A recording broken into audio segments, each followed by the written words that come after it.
similar opinion. And let's now get more on this from Marcus Papadopoulos, editor of Politics Fast magazine, and he's joining us live from London. Marcus, very nice to see you. So could these talks between Lavrov and the senior opposition leader be a sign of a breakthrough that the Syrian opposition could soon be willing to negotiate?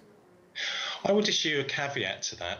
Peace treaties are not concluded overnight. They take a long time, a lot of compromises required by the parties involved, and also responsible behaviour is absolutely critical by outside players. So yes, it's a positive, a potentially positive development, what happened yesterday, the meeting between the leader of the self-proclaimed Syrian National Coalition and the foreign ministers of Russia and Iran. And I think it's an acknowledgement by the leader of the Syrian National Coalition that the Syrian government, it's not going to be defeated on the military battlefield.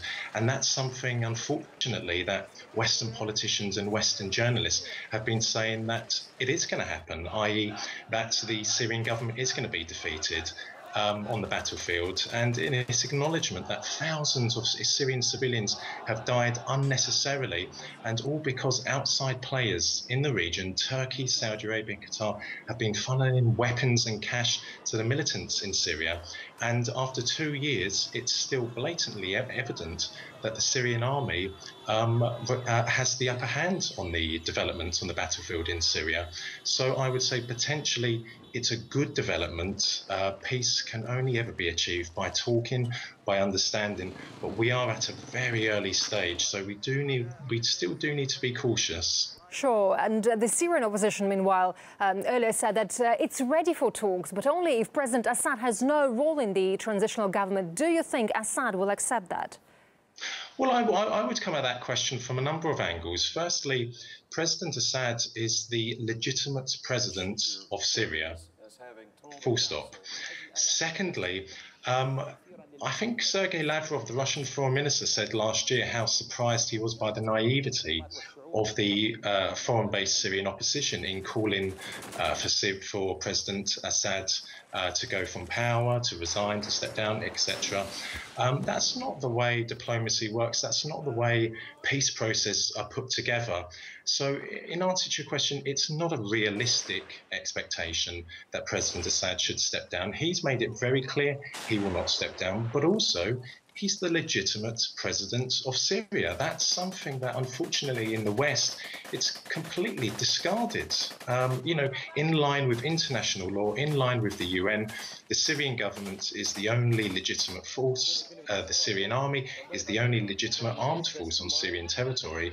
So I think it's very unrealistic for the foreign-based Syrian opposition to expect President Assad to step down. But I suspect that if talks do develop between the foreign-based opposition and the Syrian government, then they're going to start to relinquish these goals because they're going to realise that they are unrealistic. Russia's foreign minister said the tragic situation in Syria could have been averted if all states shared the goal of ending violence. Do you agree?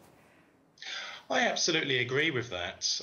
Unfortunately, what we've seen, in particular over the last year, is certain players in the region. I've already named them: Turkey, Saudi Arabia and Qatar.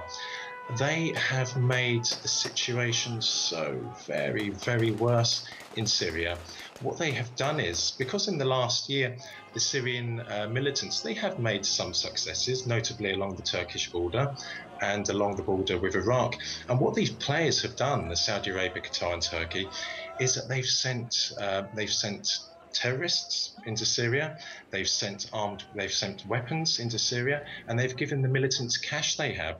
So what really needs to happen at some point, the actions of those three countries do need to be analysed by the international community, and the governments of those three countries need to be held to account, because Hillary Clinton, about a year ago, accused the Russian government of having blood on its hands. Well, unfortunately, it's more the countries Saudi Arabia, Qatar and Saudi Arabia who have the blood of thousands upon thousands of Syrian civilians on their hands because of their own geostrategic ambitions, i.e. to see the removal of President Assad and the Syrian government.